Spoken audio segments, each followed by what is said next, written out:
Back to school, managing cost and making smart choices. It's time to go back to school already?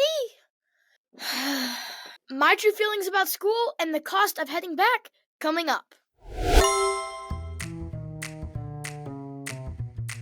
So, you've got some cash, maybe from allowance or that money your grandma gave you for your 7th birthday. Here you go, sweetie. Woohoo! Thanks, Grandma! Whatever it is, what are you going to do with it? Spend it, hide it away, or maybe invest it? Let's start learning how to make that money grow. Time to learn how to be a cash kid.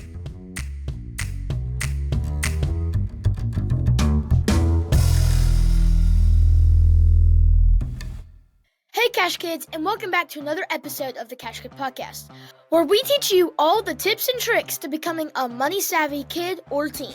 I'm the Cash Kid, and today we're talking about something that's on everyone's mind this time of year. Going back to school. But this isn't just any back-to-school talk.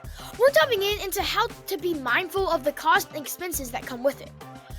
Where I live, we're already in week 2 of school. And the idea for this episode actually came from a story of one of my new teachers that he shared in this class. So we're going to have to glue some items into our composition notebook. But he was instructing us on how to use the glue. I know, we're 7th graders, and we all thought it was a little strange.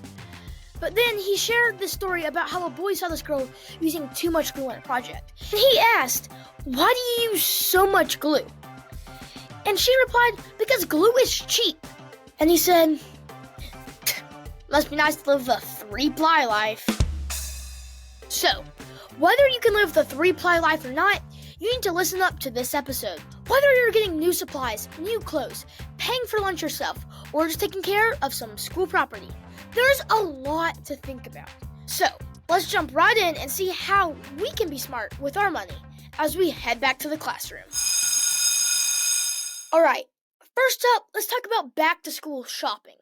It's so easy to get carried away with all the cool notebooks, backpacks, and gadgets.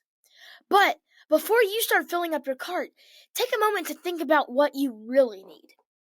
We've addressed this a few times already on the Cash Kid podcast in understanding the difference between needs and wants. Making a list of essentials like pencils, notebooks, and folders, then check to see if you have any supplies left over from last year. Reusing what you already have is a great way to save money. We reused our backpacks and water bottles from last year, for instance. Also, consider setting up a budget with your parents. This way, you won't be tempted to buy things that aren't necessary. Pro tip, look for sales and discounts. Many stores offer back-to-school deals, so you can get what you need without breaking the bank. Now, let's talk about something that's super exciting for a lot of us. New clothes and shoes. I made a deal with my parents that if I made straight A's last year, could I have a pair of on-cloud shoes. I already own shares of their company stock too, so I wanted a pair. So maybe you can make a deal like that. Maybe you've earned some money over the summer and can ask to share the cost of a pair that you really want. Also, it's always fun to start the new school year with a fresh outfit. But it's also important to be mindful of how much we're spending. Before you go shopping, take a look at what you already have. Do you really need a whole new wardrobe? Or can you mix and match some of your current clothes to create new outfits? Sometimes just a couple of new pieces can make a big difference. You don't actually need a new wardrobe to go back to school. Well, some my age do. There are kids who grew a lot over the summer. But that constitutes to a need, not a want. When you go shopping, try to focus on buying quality over quantity. A few well-made items can last you longer and save money in the long run. Next, let's talk about one of the biggest daily expenses. Lunch. I'm not gonna lie. When I moved to middle school, the freedom of more choices for lunch was appealing. Well, since I wasn't paying for my lunches, I started to buy a sparkling ice drink every day at lunch before my mom got pinged with the need to replenish my lunch money supply within a few weeks and questioned me on what I was buying. Let's just say we had to make some cutbacks. I also know a lot of other kids who want to be kind and buy all their friends an ice cream or buy their friends a lunch with their lunch money. Good intentions, but probably need to discuss it with your parents first. Whether you're buying a lunch at school or bringing it from home, it's important to be mindful of how much you're spending. If you buy a lunch at school, ask yourself if there are any ways to save. Maybe you can bring a snack from home, or only buy part of your meal. Or if you bring a lunch, think about packing some leftovers from dinner. Not only does this save money, but it helps reduce food waste. And my school, with over the 1,000 kids that we have, is running almost some kind of fundraiser every week, it feels like, for an organization selling cookies, snow cones, and candy. These can add up quickly. Try to set a daily, weekly, or monthly limit on how much you spend, and stick to it.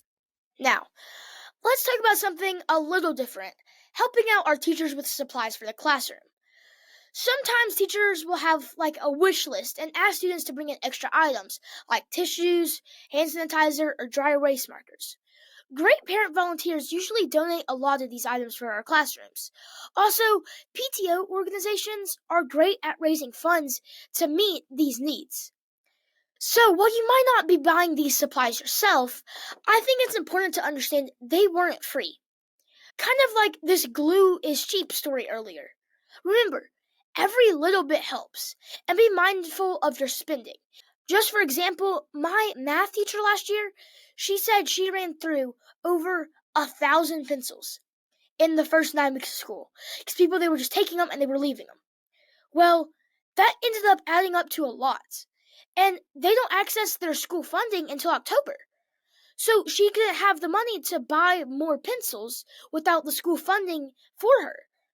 So then she had no more pencils in her classroom, and everyone was so careless that they would always lose theirs. So just be mindful that the things that they have aren't free. Because eventually, we had to go and do a ton of stuff online after school because people were losing pencils like crazy. And that helps segue us into the next topic. Last but not least, let's talk about taking care of school property. This might not seem like a cost to you, but it's super important. When we take care of our school devices, desk, and other property, it saves money in the long run. Think about it. If everyone takes care of their Chromebooks, lockers, and yes, not trash, the bathrooms, the school won't have to spend as much on replacements. That money can go towards other things that benefit you and your classmates. Plus, it's just the right thing to do. And you know what? Let's not even get started on all the school fees that our parents have to pay just for us to even go there. Alright, Cash Kids, that's all we have for today. Remember, being mindful of the cost of going back to school doesn't mean you can't enjoy it. It just means you're making smart choices that will help you and your family. So, as you get ready to head back to school, think about these tips we started talking about today. Make a list before shopping. Set limits on daily expenses. Be smart about buying new clothes and shoes. Contribute to classroom supplies in a way that works for you. And take good care of our school's property. Oh, and what are my true feelings about school? Well, let's be honest. If I had a choice, I'd rather be at home checking my stocks and playing video games or swimming. But it's time to get back to work, and it's not so bad so far. Yet. Thanks for tuning in to the Cash Kid Podcast, and be sure to share this episode with your friends. Don't forget to subscribe so you'll never miss an episode. Also, be sure to check out our Instagram at Cash Kid Podcast. Also, you can follow us on YouTube or Facebook. And be sure to check out our merch. We have a new back-to-school sales drop, and see if you want to get any of those items to add into your new school wardrobe. But one of your few new items. Remember, anyone can be a Cash Kid. You just have to learn how to become one. Cash Kid, out. Mom, I'm done recording. I gotta go do my homework now.